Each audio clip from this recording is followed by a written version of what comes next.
offensive side of the ball. You were over there last week. I was. I like to jump around. Yes, ma'am. You're the offensive side of the ball, obviously, but you're a leader on this team. Your voice means a lot to the locker room. To know that a player decided, for whatever reason, to choose himself, I'll put it that way. What do you think of that? I didn't really hear anything about it until I got in the locker room, so it's all brand new information to me. Look, if you're on the roster, and you suit up, you're expected to play. I think anyone in this building that got asked to go in, I would say 100% of everybody would die to get on that football field. And so,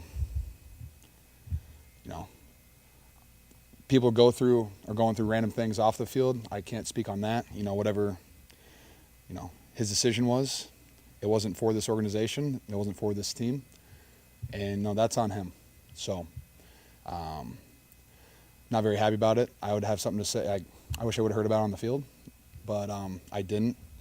Now, is that the reason we lost? Absolutely not. But you don't really. It's hard to win football games when someone doesn't want to play football, especially when you're suited up. It kind of puts you down, especially when you lose two linebackers, and could address another one. But Ask Kyle. At this point in the season, with the season going the way it's gone, you need as much camaraderie as you can get on a team to rally at this point in the season with so much on the line.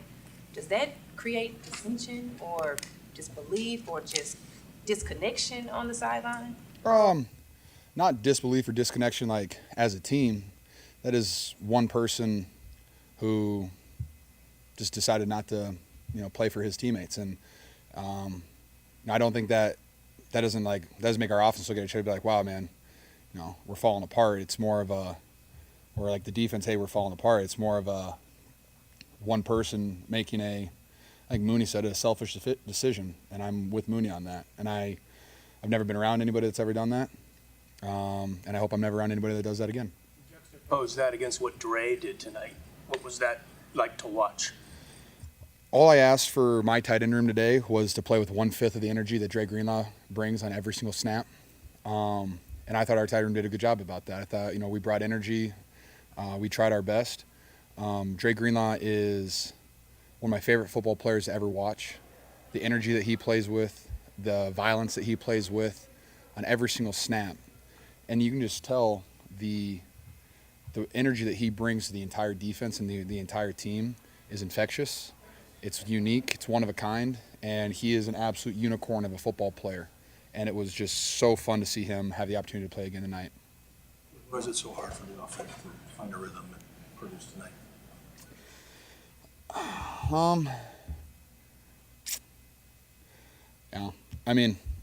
I don't know any of the statistics. I know that we were averaging like 3 yards a play at halftime. I don't know what it was after that. They came out in some funky looks once in a while, but I thought as like skill positions, whether it was tight end, quarterback, running back, fullback, wide receiver, I just thought we could have stepped up our game and played better, and we didn't. Our defense gave us an unlimited amount of opportunities to go out there and make it score points, put us in decent field position. And we ultimately ended up losing the field position battle, put our defense in bad positions, and they did a good job of wearing us down. Especially when you lose multiple players on defense, it's hard to continually play at the level that they were playing at the entire game. So nothing. I have to watch the tape. I got to see it. So, but I ultimately we had opportunities to make plays and we didn't. Deebo obviously expressed his frustration earlier during the week. He has that ball over the middle. Could have been. Everybody saw it. Could have been a touchdown. Do you sense that maybe he's putting pressure on himself? What do you think's happening there?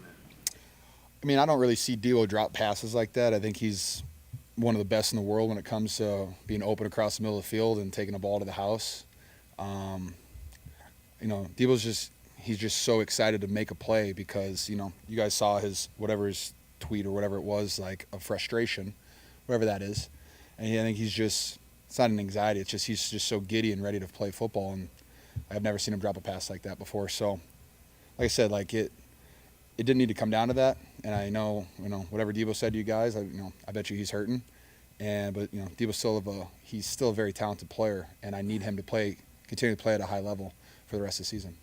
It's like they threw a decent amount of press man, at least much more than the Bears did last week. I mean, why has press man specifically been a challenge for this offense this season? It's a good question. I don't really feel troubled by it. I like press man. I like being physical. I like it when guys are in my face. Teams do a really good job of that. When you play the press man with the lurk stuff, it takes away, they do a good job about taking away your first read. And you rely on your, third and fourth guys to, win these one-on-ones. And when you have a good pass rush too, it's hard to get to the third and fourth guy. And so I think a lot of teams have been doing a really good job about that, whether it's, some of our favorite concepts are doing a good job of taking away. But, I mean, our offense just continually throughout the season, and I've said 100 times, is we have to play better. We have to take advantage of the opportunities that are in front of us, and we did not really do that tonight. George, when you Brock was kind of kicking himself for being aggressive on the interception rather than checking it down, but I think part of the reason he's been successful, he's been aggressive in his career. So, I mean, how do you balance that, and how do you look at Brock when he's kind of taking a bullet after this one, saying he's failed the team? It's a team sport. It is. And I know, the quarterback position is highlighted because you're responsible for the football in every situation. I can say that it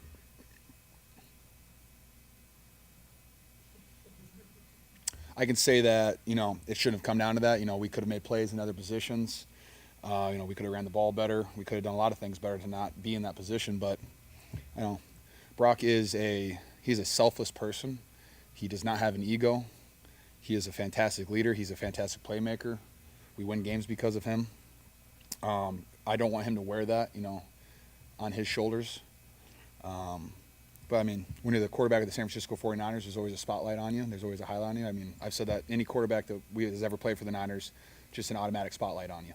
And I love him for, doing that and taking the blame, but it's not on him. It's not. But I do love and respect him for doing that. You're one of the leaders. You've been cut off a lot, Eric. Yeah, it's all right. Okay. It's your turn now. You said you would have liked to know in the moment about what De'Vondre did. Sure. Rather than find out after the game. Why is that? Because I'm a leader on the team, and if that is something that is to being a distraction on the sideline, I would love to voice my own opinion in the moment. And now we're past that moment, so it doesn't matter what I wish I could have said or wish I could have done. But I don't like distractions on the sideline. I think that's ignorant, and I think it's just dumb. It's just stupid, and it's very immature. And I just don't see how that's I just don't see how you can do something like that to to your team. George, you are one of the leaders on the team, and this isn't familiar territory. You guys haven't gotten used to losing. What do you want to see from this team as far as effort, energy, whatever, down the stretch, if indeed you guys are not going to the playoffs?